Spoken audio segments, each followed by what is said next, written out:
Ankers Aarhus. Nå for søren. Det er sgu ikke så godt.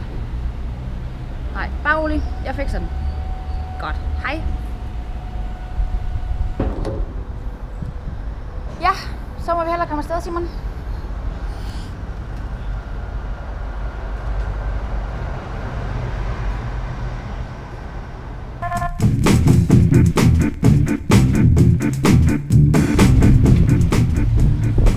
Det der sker, det er, at Morten på Grim Festival har lige ringet, og der er simpelthen problemer med deres konferencier ude på bonsai-scenen, Henrik Hass, som er blevet syg.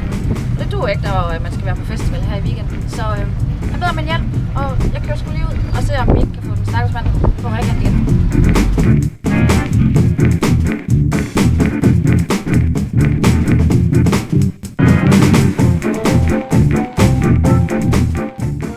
Nu er vi så ankommet til Henriks lejlighed, og vi må se, hvad der sker med den kære dreng.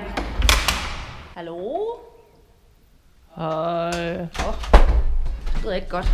Hej, Anker. Henrik Hass for Sørensen der også. Det ser ikke så godt ud. Nej, måske ville det være godt, hvis jeg også fik en kop te. Ja. Okay, ja, godt. Skal det være et specielt slags? Det er Sørens blanding. Ja, det skal det så. Okay. Så, altså undskyld, det tog lidt tid. Jeg kunne ikke rigtig... Jeg kunne ikke lige finde teskabet, og... Men nu er der, den er lidt varm i hvert fald. Så, ja.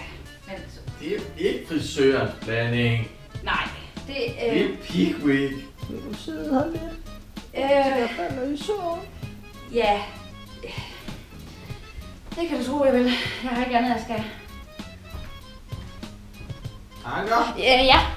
Ja. Yes, jeg er lige her. Vi ses på fredag til Grimfest 2016. Henrik Hass, host, bonsai-scenen. Bra! Ja, det kan du tro, vi gør. Party! Ja, det bliver super godt. Hej, vi ses. Så bliver den kære Henrik heldigvis frisk igen, så han er klar til at være konferencier herude på årets Grim Festival. Håber vi ses.